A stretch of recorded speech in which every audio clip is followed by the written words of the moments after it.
Hello दोस्तों, मैं सुभाई कुमार। दोस्तों, आज 65th बीपीएससी और 66 बीपीएससी दोनों के लिए इम्पॉर्टेंट है। दोस्तों, मैंने कल के वीडियो में जो एक हैंड रिटेन मॉडल आंसर बना के दिया था, जिसमें जो 64th का जो आंसर था उसको एक मॉडल आंसर के रूप में बना के दिया था कि किस तरह से है जो आपको लिखना चाहिए ताकि जो आपको नंबर है जो विशेष तौर पे ज़्यादा मिल सके। तो दोस्तों, आज हम 65th बीपीएससी का जो मेंस दे रहे हैं, और मैं कह रहा हूँ दोस्तों कि 30 दिन बचा हुआ है। 30 दिन में आप कैसे उसको क्रिप्स बनाइएगा अपने आंसर्स को, इसकी जो आप कोशिश कर रहे हैं उसमें मैं भी थोड़ा सहभागिता के रूप में आपको कुछ देने की बात कर रहा हूँ। जो आपका डेटा होगा, जो आप कैसे लिखिएगा, उससे रिलेटेड है जो मैं बात करता हूँ।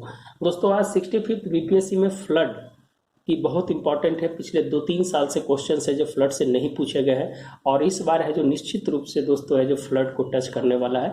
तो अगर आपको वीडियो अच्छा लगता है तो लोगों के बीच ज़रूर शेयर करें, और दूसरी बात कि अगर अच्छा लगता है तो लाइक और सब्सक्राइब जरूर करें, वही मेरा मानक होता है दोस्तों।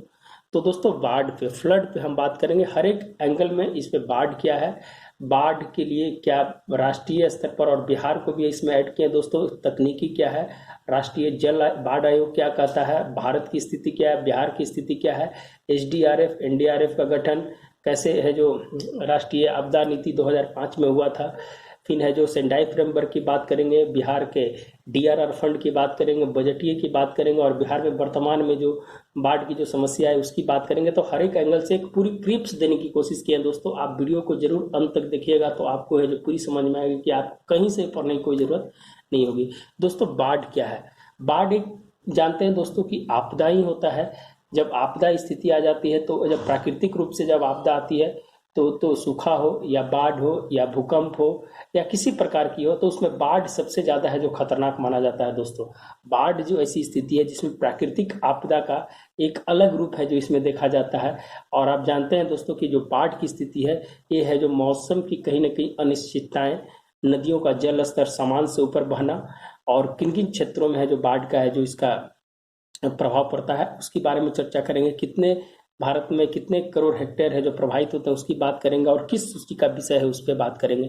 तो दोस्तों, बाढ़ की आप लिखने के समय, बाढ़ एक प्राकृतिक आपदा है, इसको है जो आप जरूर देखिएगा। मानसून की अनिश्चितताएं हैं, नदियों का जल स्तर सामान से जब ऊपर बढ़ता है तो बाढ़ कहलाता है। असम, बिहार, पश्चिम बंगाल के ऐसे क्षेत्र है जहां पर 12% से ज्यादा है जो प्रभावित होता है, और 4 हेक्टेयर है जो भूमि है जो इससे प्रभावित होता है, और ये राज्य सूची का विषय है। दोस्तों, ये कुछ बाढ़ के कुछ छोटे छोटे पार्ट्स हैं जिसको है जो हमने बताने की कोशिश किया है कि आप अगर इसको जब लिखिएगा भूमिका में, तो जरूर है जो इसको ऐड करने की आप है जो कोशिश कीजिएगा कि राज्य सूची का विषय, ये सब चीज़ जरूर है जो वहाँ पर डालिएगा कि क्षेत्रों में क्या है और क्या मानसून की अनिश्चितता है, प्राकृतिक आपदा है, ये सब चीज़ है जो निश्चित रूप से वहाँ पर डालने की कोशिश कीजिएगा। प्रभावित क्षेत्र कहाँ कहाँ है दोस्तों? तो निम्न गंगा का मैदान जो आप जानते हैं, निचली ब्रह्मपुत्र घाटी, महानदी कृष्णाई डेल्टाई, और पंजाब, हरियाणा, जम्मू कश्मीर का क्षेत्र। अब सबसे ज़्यादा जो बाढ़ की स्थिति है दोस्तों, यहाँ पर है जो बाढ़ की स्थिति है जो सबसे ज़्यादा आती है, जो आपका हम मेंशन है जो यहाँ पर है जो इसको कर दिए हैं। महानदी कृष्णाई डेल्टाई में 5 वर्ष पे आता है, और पंजाब, हरियाणा, जम्मू कश्मीर के क्षेत्र में 10 वर्ष में एक आध बार आता है। तो कुछ ऐसे क्षेत्र हैं जो राष्ट्रीय बाढ़ आयोग के अनुसार है जो इसको क्लिफाई किया गया, बाइफर्केशन किया गया, उसी आधार से है जो हम इसको है जो बांटने की कोशिश किए हैं। फिर है तो दोस्तों कि बाढ़ कितने तरह का होता है? तो बाढ़ होता है, फ्लैश फ्लड होता है, रिवर फ्लड होता है, और परमानेंट फ्लड होता है। फ्लैश फ्लड उसको कहते हैं जिसमें है जो 8 घंटा तक अगर लगातार बारिश हो जाती है, अगर निकास की अगर वहाँ पर समस्या है, तो वहाँ जब पानी भर जाता है तो है जिसको फ्लैश फ्लड कहेंगे। जैसे पटना में आज पिछले बार जब देखे थे कि पानी भर गया था, इस बार भी स्थिति वैसी हुई थी। तो जब पटना की स्थिति जब इस प्रकार से हुई थी, तो इसको है जो फ्लैश फ्लड में कहेंगे। और है जो 8 घंटा जब लगातार बारिश हो जाती है, निकासी नहीं होता है, तो वहाँ पर फ्लैश फ्लड कहेंगे। रिवर फ्लड उसको कहेंगे 24 घंटा लगातार बारिश होने के बाद नदी का जल स्तर अपने जल स्तर से जब ऊपर बहने लगता है तो वहाँ पर रिवर फ्लड है, जो नदी की बाढ़ कहते हैं। और परमानेंट फ्लड वहाँ पर है कि हमेशा है जो पानी वहाँ भरा रहता है, और वहाँ थोड़ा सा पानी जब आने पर है जो बाढ़ की स्थिति उत्पन्न होती है। ये जहाँ पर हमेशा है जो पानी भरा रहता है, ये है जो उत्तरी बिहार का ही क्षेत्र है जो ज़्यादातर इसको देखा जाता है। और इस बार है जो 18 से 20 जिले हैं जो प्रभावित हुए थे, और 85 लाख लोगों को है जो प्रभावित किया था इस बार की बाढ़ ने। इससे पहले 2007 की बाढ़ जो बहुत ज़्यादा विभीषिका थी, उसमें करीब करीब 28 से 29 जिले हैं जो बिहार को प्रभावित किया गया था।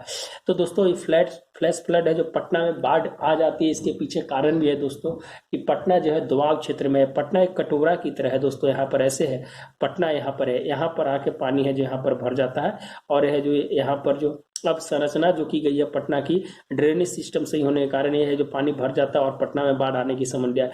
ये मियांडर पर है, जो गंगा के है जो मियांडर है उस पे है जो बसा हुआ है। गंगा सोन की जो है पूरा जो मुहाना है वहां पर है जो पानी दोनों तरफ से आकर भर जाती है। तो पानी जब यहाँ पर एक थाल की तरह बन जाता है और थाल की तरफ पर पानी है जो यहाँ पर आके भर जाता है, जिसके कारण जो पटना में है जो बाढ़ की समस्या है जो ज़्यादा बढ़ जाती है।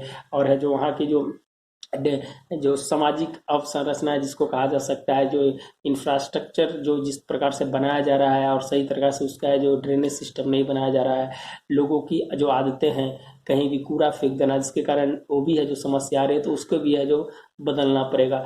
तो दोस्तों कहीं ना कहीं है जो ये व्यवहार के रूप में भी है जो बाढ़ है जो वहाँ पर पटना में आने का कारण है कि लोगों की जो कहा जाता है कि जो आदतें हैं, जो व्यवहार है वो है जो उसमें है जो जब तक परिवर्तन नहीं किया जा सकता तब तक वहाँ की समस्या है जो इसी प्रकार से बनी रहेगी। काहे कि वहाँ का स्ट्रक्चर भी है जो इस प्रकार से है, तो लोगों को है जो जागरूक भी होना पड़ेगा। तो कुछ ऐसे एग्जाम्पल्स दे सकते हैं। अभी दोस्तों हाल फिलहाल में आज के आर्टिकल में एक जगह है कि जो भारत और जो विश्व मौसम संगठन है उन्होंने है जो भारत को और अमेरिका के साथ एक है जो नई परियोजना पर काम कर रहा है, जिसपे है जो आपको जो भी बाढ़ आएगी उसको है जो 8 घंटा पहले जो सूचना मिल जाएगी। इसके साथ है जो दक्षिण एशिया के जो देश है उनको भी है जो इसमें जोड़ा जा रहा है कि 6 घंटा पहले या 8 घंटा पहले उसने सूचना दे दी जाएगी अगर इस प्रकार का किसी तरह का संभावना अगर बनती है तो आज के आर्टिकल में था, आप उसको है जो कहीं से पढ़ सकते हैं, जिसका है जो उदाहरण है जो हम यहाँ पर दे रहे हैं। और ये अमेरिका के साथ भारत मौसम विज्ञान संगठन के साथ है जो मिलकर काम कर रहा है और बहुत जल्दी इसको है जो टेक्नोलॉजी को लागू करने के लिए है जो विश्व मौसम संगठन ने है जो बोला है कि भारत भी है जो इसमें है जो अपनी सहभागिता देगा। तो दोस्तों ये है जो फ्लैश फ्लड, रिवर फ्लड और परमानेंट फ्लड की हमने बात कर लिया। दूसरा है कि इसका कारण क्या क्या है दोस्तों। तो इसका भौतिक कारण है भूस्खलन, बृहत्तर जलग्रहण क्षेत्र, संकीर्ण घाटी, उच्च भौम जल स्तर और अपर्याप्त अपवाह व्यवस्था। ये कुछ ऐसे भौतिक कारण इसके कारण है जो बाढ़ की स्थिति बनती है। दूसरा मानवीय कारण है कृत्रिम तटबंध का टूटना, नगरीय अवसंरचना, दोषपूर्ण परियोजनाएं, निवर्तनीकरण और मानव निर्मित अवरोध। ये है जो दोस्तों जो कारण होती है बाढ़ का, उस कारण है जो भौतिक कारण, मानवीय कारण, दो कारणों को है जो बांट दीजिएगा। थोड़ा है जो अगर डिस्क्राइब करना होगा तो कर दीजिएगा, नहीं तो इतना पर भी है जो आपका काम चल जाएगा। दोस्तों एक हम फॉर्मेट बना के दे रहे हैं, आपको डेटा दे रहे हैं कि आपको कहीं भी है जो बाढ़ के अगर बारे में जानकारी है तो आपको इस पूरे वीडियो में है जो बाढ़ की जानकारी मिल जाएगी। तो हम है जो एक कंसाइज करने की कोशिश की है कि आपका डेटा है जो एक जगह है जो संग्रह होकर है जो मिले। दोस्तों हम यहाँ पर है जो भारत और बिहार को दो अलग अलग पार्ट में बांटने की कोशिश की कि भारत में टोटल नुकसान कितना होता है, क्या थोड़ी समस्याएं होती है, बिहार में क्या समस्याएं होती है, उसको है जो बांटने की कोशिश की है। भारत में राष्ट्रीय बाढ़ आयोग के अनुसार करीब 1800 करोड़ रुपया का है जो नुकसान होता है दोस्तों। 4 करोड़ हेक्टेयर भूमि है जो फसल बर्बाद हो जाती है। 30 करोड़ लोग है जो प्रत्यक्ष रूप से प्रभावित होते हैं। देश का 2/3 भाग है जो चपेट में आ जाता है। आपदा को संपदा के रूप में परिवर्तित करने का लक्ष्य है जो रखा गया है दोस्तों। इससे है जो समस्याएं आती है उस समस्याएं को दूर करने के लिए ये जो आपदा आती है उसको संपदा के रूप में परिवर्तित करने का है जो लक्ष्य है जो रखा गया है। बिहार की जब स्थिति बताते हैं दोस्तों तो 76% भूमि है जो इससे प्रभावित होता है। 23.9% है जो विनाश का प्रकोप होता है, उसमें जो 23.9% जो परसेंट है उसमें सबसे ज्यादा विनाश की स्थिति पड़ती है। उत्तर बिहार है जो इससे ज्यादा प्रभावित होता है, वहां के लोगों का साल है जो 9 महीने के बराबर होता है।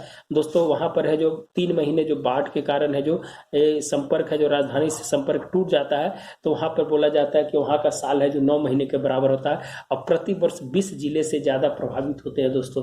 तो ये है जो कि बिहार का डेटा था और ये कुछ भारत का डेटा था जिसको है जो आपके सामने हमने रखने की कोशिश की। इसके क्या परिणाम होते हैं दोस्तों, तो इसके जो नकारात्मक परिणाम है और सकारात्मक भी कुछ परिणाम है। हर एक चीज़ के दो पहलू होते हैं दोस्त, आप जानते हैं कि जहाँ अगर सकारात्मक होगा वहाँ नकारात्मक भी है, नकारात्मक है वहाँ सकारात्मक भी है। नकारात्मक तो फसल नष्ट, खाद्यान्न उपलब्धता सुनिश्चित नहीं हो पाता है, सीमांत वर्ग बच्चे बूढ़े दिव्यांग पर प्रभाव पड़ता है, जनजीवन अस्त व्यस्त हो जाता है, विस्थापन एवं प्रवास की समस्या हो जाती है, स्वास्थ्य सुविधाओं में प्रभाव पड़ता है, बाढ़ग्रस्त क्षेत्रों में कई तरह की बीमारियां जैसे हैजा, हेपेटाइटिस, जल प्रभावित रोग है जो वहाँ पनपने लगता है, अर्थव्यवस्था में प्रभाव पड़ता है, पेयजल पशुओं का चारा की समस्या हो जाती है, कोविड-19 का प्रसार जो है, गंदगी अगर बढ़ेगी तो कोविड-19 का प्रसार है जो वहाँ पर बढ़ेगा। तो यह भी है जो कोविड-19 को भी जोड़ने की कोशिश कीजिएगा दोस्तों। अब इसके कुछ सकारात्मक प्रभाव है। बाढ़ के साथ जो उपजाऊ मिट्टी आती है वह खेतों की उर्वरता को बढ़ाती है, फसल अच्छी होती है, भूजल संरक्षण में कहीं ना कहीं सहायक होता है और संकरी नदियां है जो अपना है जो बड़ा भाग को बढ़ा लेता है। तो कुछ है जो पॉजिटिव है सेंस में जरूर होता है, तो उसको पॉजिटिव भी लिखने की कोशिश है जो जरूर कीजिएगा, ताकि आप एक मेंस का आंसर जब लिखने जा रहे हैं तो वहाँ पर है जो दोनों पक्षों को आपको है जो बराबर करना होगा, ताकि है जो आपके आंसर है जो एक है जो परफेक्ट हो और सुंदर हो और स्वच्छ हो। तीसरी चीज है दोस्तों की बाढ़ प्रबंधन। हमने है जो मैनेजमेंट की फ्लड मैनेजमेंट की बात करेंगे कि फ्लड मैनेजमेंट क्या क्या है जो किया गया है भारत में। तो राष्ट्रीय जल नीति 2012 के अंतर्गत, राष्ट्रीय आपदा प्रबंधन 2005 के अनुसार, बाढ़ प्रबंधन और सीमा क्षेत्र कार्यक्रम, सेंडाई फ्रेमवर्क 2030 और राज्य बजटीय समाधान। ये है जो 5 ऐसे आपके पिलर हैं दोस्तों जिसके माध्यम से है जो इसका है जो बाढ़ प्रबंधन की स्थिति को दिखाया गया है। तो राष्ट्रीय जल नीति 2012 के अनुसार रियल टाइम डाटा कलेक्शंस की बात करता है और है जो किस प्रकार से जब स्थिति बन जाती है तो उसमें क्या होना चाहिए, आपदा के पहले की स्थिति क्या होना चाहिए, आपदा के बाद की स्थिति क्या होना चाहिए और आपदा की स्थिति क्या होनी चाहिए। यह है जो राष्ट्रीय जल नीति 2012 के अंतर्गत है जो उसको है जो डाला गया। आयोजन, निष्पादन और निगरानी तीनों है जो उस पर इंपॉर्टेंट है दोस्तों, किस प्रकार से उसका आयोजन होना चाहिए, निष्पादन कैसे करना चाहिए, निगरानी कैसे करना चाहिए, इस पे भी है जो इस पे है जो बात करता है। बारिश में बाढ़ से सहन करने की क्षमता प्रदान कितनी होनी चाहिए, जब कोई इंफ्रास्ट्रक्चर को वहां पर है बनाते हैं तो कितना है जो उसका है जो बाहर है जो उसके फ्लो को है जो बाढ़ की स्थिति में इसको टूटे ना, तो उसकी है जो क्षमता है जो बारिश के बाढ़ की सहन करने की क्षमता को पहले है जो उसको बनाया जाता है, उसको उस स्थिति को जांचा जाता है और परखा जाता है। राष्ट्रीय आपदा प्रबंधन 2005 जिसमें है जो आपका एनडीआरएफ और SDRF, national disaster response fund और स्टेट डिजास्टर रिस्पांस फंड, जिसके माध्यम से आप जानते हैं कि बाढ़ नियंत्रण करने के लिए जो पटना में फुलवारी शरीफ में इसकी ट्रेनिंग की जाती है। फुलवारी शरीफ के पास है जो उसका है जो ट्रेनिंग सेंटर है, वो है जो इसके लिए एक मॉक ड्रिल भी करता है कि अगर बाढ़ आ जाता है तो किस प्रकार की स्थिति किया जाने। तो एक नया बटालियन है जो बनाया गया है दोस्तों, इसके लिए बिहार सरकार ने है जो सबसे पहला है जो बटालियन बनाया था और उसका है जो फंड होता है वो एक नई तरह से है जो फंड दिया जाता है। आपदा के समय में जो फंड होता है जो टोटल जो वित्त आयोग के द्वारा जो दिया जाता है उसका पहले अगर 1 रुपया है तब उसमें है जो बढ़ाकर है जो 25% और बढ़ाया गया है। ये है जो नया नियम है जो दोस्तों 2015-16 में है जो इसको बनाया गया था कि अगर किसी राज्य को अगर आपदा के लिए 100 रुपया दिया जाता है, अगर उसके क्या आपदा आ जाती है तो उसमें है जो 25% और बढ़ाया जाता है। लेकिन पहले ऐसी सुविधा नहीं थी, पहले क्या थी कि असेसमेंट किया जाता था और जितना जरूरत होता था उतना बाढ़ है जो प्रभावित क्षेत्रों में दिया जाता था। तो इस बार के है जो नियम है जो चेंज कर दिया गया है दोस्तों, और बिहार है जो इसका विरोध भी किया है कि बिहार है जो ज़्यादा प्रभावित क्षेत्र है। अगर आपको समझना है दोस्तों कि बजट में अगर मान लीजिए कि 100 रुपया अगर है जो आपको आपदा के लिए अगर अलॉटमेंट होता है, अगर बिहार में आपदा आ जाती है तो इसका है जो 25% और बढ़ाकर है जो आपको दिया जाएगा। ये सिंपल सी चीज़ है कि अगर 100 रुपया है तो 125 रुपया दिया जाएगा। तो नए अलॉटमेंट में है जो बिहार ने इसका विरोध किया है, क्या कि बिहार सबसे ज़्यादा इससे ग्रसित हो जाता है दोस्तों। दूसरी चीज़ है कि इसकी चर्चा और हम कभी करेंगे, इसका एक पूरा है जो कैलकुलेशंस है मेरे पास, उस कैलकुलेशंस को हम बताएंगे दोस्तों। बाढ़ प्रबंधन एवं सीमा क्षेत्र कार्यक्रम, इसमें भू संरक्षण, समुद्रीय तटीय जहाँ समुद्र तट लगता है वहां से शहर गांव, औद्योगिक प्रतिष्ठान, संचार नेटवर्क, कृषि क्षेत्र के बुनियादी ढांचों को है जो इसमें है जो प्रबंधन करने की बात करता है। तो बाढ़ प्रबंधन एवं सीमा क्षेत्र कार्यक्रम के अंतर्गत इतनी बातें को है जो आपको समझना चाहिए और लिखना चाहिए, ताकि जो आपका आंसर है जो अच्छा बने। सेंडाई फ्रेमवर्क 2030, इसमें है दोस्तों की जो सेंडाई फ्रेमवर्क है उसका है जो बिहार लागू करने वाला प्रथम राज्य है। थाईलैंड फ्रेमवर्क को भी लागू करने वाला प्रथम राज्य है आपदा में। तो इसमें है क्या क्या कहता है कि मौतों की संख्या को कम करना, आपदा प्रभावित संख्या को कम करना, आर्थिक विनाश को कम करना, DRR disaster risk disaster response risk को है जो बढ़ाना, जिसे यहाँ पर 539 रुपया है जो इसके अनुसार बताया गया कि अगर बोला जाता है कि अगर बाढ़ में अगर प्रति व्यक्ति अगर किसी प्रकार की समस्या होती है तो उसको 539 रुपया है जो उसको है जो बजटीय प्रावधान किया गया है। लेकिन बिहार इसको 3 गुना कर दिया, करीब करीब 1600 रुपया है जो इसको कर दिया है दोस्तों। लेकिन बिहार एक पूरा बजट तैयार होता है दोस्तों, ये है जो एक 539 रुपये प्रति व्यक्ति के हिसाब से तैयार होता है, और उसमें जो बिहार 3 गुना कर दिया, मैंने 1600 रुपये के हिसाब से है जो प्रति व्यक्ति को देखता है। लेकिन बिहार सरकार ने अगर मौत हो जाती है तो 4 लाख रुपया आपको 24 घंटा के अंदर में आपके जिलाधिकारी जो वहाँ पर जो डिस्ट्रिक्ट डिजास्टर का जो हेड होते हैं उनके द्वारा दिया जाता है 24 घंटा के अंदर में। अगर कोई घायल हो जाता है तो उसको 6000 रुपया है जो 24 घंटे के अंदर में प्रदान किया जाता है। तो बिहार सरकार की एक बहुत बड़ी इनिशिएटिव है, और ये जो दोस्तों DRR होता है ये पूरे राज्य के ऊपर है जो लागू किया जाता है। तो कुछ ऐसे जिला है जहाँ ज़्यादा प्रभावित होता है तो इस पैसों को वहाँ है जो ज़्यादा खर्च किया जाता है। बाढ़ से रिलेटेड अगर किसी प्रकार की समस्या आती है, तो अगर सूखा में समस्या आती है तो सूखा के लिए है जो खर्च किया जाएगा। तो पूरा आपदा के लिए होता है दोस्तों। तो विकसित देशों से सहायता प्रदान करना, चेतावनी प्रणाली की स्थापना करना। अभी जानते हैं दोस्तों कि जब बाढ़ की स्थिति आती है तो पहले है जो बता दिया जाता है कि मान लीजिए कि ऐसी स्थिति है जो होने वाली है, पहले है जो सतर्क किया जाए, ज़्यादा वर्षा होने वाली है या तूफान आने वाला, अगर किसी प्रकार की अगर आपदा आती है तो पहले ही बता दिया जाता है। तो ये जो तकनीकी का जो विकास हुआ है कहीं ना कहीं सेंडाई फ्रेमवर्क उसमें है जो बहुत ही एक सकारात्मक भूमिका है जो उसमें निभाया है। और कहता है दोस्तों कि तीव्रता और जागरूकता है जो इसमें है जो बढ़ाना पड़ेगा। आपदा रोधी गाँव बनाना, नगर बनाना, जीवन क्षेत्र को है विकसित करना, समान सेवा विकसित करना, और महत्वपूर्ण आवास है जो उस तरह से है जो बनाना। ये है जो दोस्तों सेंडाई फ्रेमवर्क के कुछ है जो क्रिप्स थे उसको है जो निकालने की कोशिश की है और आपको बताने की कोशिश की है। और बजटीय प्रावधान के बारे में दोस्तों मैं यहाँ पर है जो इसको इम्पोर्टेंट यही था, इसीलिए मैं यही चर्चा कर दिया। तीसरा चीज़ है कि दोस्तों की तकनीकी प्रणाली के ऊपर बात करते हैं कि आज के युग 21वीं सदी जो तकनीकी प्रणाली के ऊपर निर्भर करता है दोस्तों, और इसमें है जो बहुत बड़ी भूमिका निभाता है। जैसे रिमोट सेंसिंग का प्रयोग, मॉनिटरिंग करना, इंफॉर्मेशन एनालिसिस। अगर बाढ़ आ गया है तो अगर उसके बाद जो स्थिति बनी है तो उसको है जो इन्फॉर्मेशन को एनालिसिस करेंगे, एनालिसिस करने के बाद कितना है जो वहाँ पर पैसा खर्च किया जाएगा ताकि जो लोगों का जनजीवन है जो सुगम और सुलभ बनाया जाए। इसीलिए इन्फॉर्मेशन एनालिसिस की बात करता है। GIS जियोग्राफिकल इंफॉर्मेशन सिस्टम, इससे डेटा है जो कलेक्शन है जो तैयार होता है और इस पर अध्ययन किया जाता है कि क्या और आने वाली अगर स्थिति अगर ऐसी बनेगी तो इसके लिए क्या करना पड़ेगा। तो यह है जो GIS सिस्टम से है जो आपको तकनीक से भी है जो उसका प्रयोग किया जाता है। सैटेलाइट सिस्टम और बुलेटिन जारी राज्य सरकार या भारत सरकार के द्वारा IMD इंटरनेशनल मेट्रोलॉजिकल डिपार्टमेंट के द्वारा है जो बुलेटिन जारी किया जाता है। और ये सब समाधान से कहीं ना कहीं है जो कहा जाता है कि जो पहले की स्थिति थी और अब की स्थिति में कहीं ना कहीं है जो उसकी है जो सकारात्मक भूमिका है। और कहा जाता है दोस्तों कि पिछले 20 सालों में 7000 से आपदा माने आपदा में सभी तरह की आपदा की हम बात करेंगे।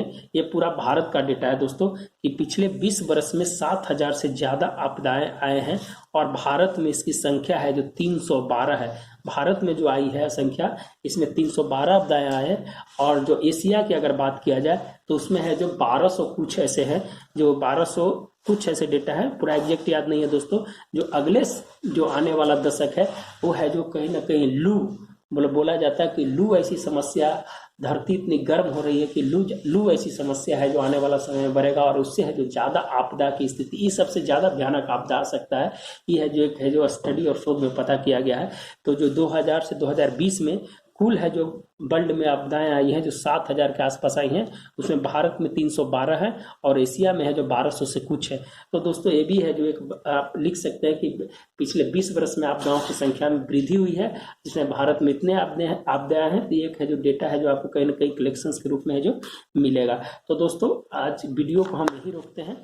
अगर किसी प्रकार का कोई डेटा में मिसमैच हुआ होगा या कहीं गलत बोल दिए होंगे तो आप उसको सही कर लीजिएगा, काहे कि बोलने में कहीं ना कहीं है जो कुछ बातें गलती भी हो सकती हैं। इसके लिए मैं क्षमा मांगता हूं और कोशिश मैं करता हूं कि गलत नहीं हो, लेकिन अगर कुछ गलत होगा तो आप है जरूर कमेंट बॉक्स में लिख कर है जो बताइएगा कि हाँ आपने यहाँ पर कुछ गलत बोला है। तो दोस्तों एक बाढ़ के ऊपर है जो पूरा आपका लेक्चर आज खत्म होता है, और कल नए लेक्चर के साथ हाजिर होंगे। और 10 दिन और 65th मेंस के लिए चलेगा दोस्तों, और 10 दिन के बाद 66 बीपीएससी प्री का है जो करंट अफेयर्स एंड जो सेट है जो डेली इसी तरह से लाया जाएगा। आप लोग का सहयोग चाहिए दोस्तों, और वीडियो अच्छा लगता है तो जरूर लाइक एंड सब्सक्राइब जरूर करें, ताकि जो मेरा मनोबल बढ़ते रहे और आप लोग के साथ है जो इसी तरह का काम करते रहें, ताकि जो आप लोग अपनी सफलता के नई ऊंचाइयों तक छू सके। और मेरा इसी मानना है कि जरूर है जो इससे आपको लाभ होता होगा। धन्यवाद दोस्तों, मिलते हैं नए वीडियो के साथ। धन्यवाद।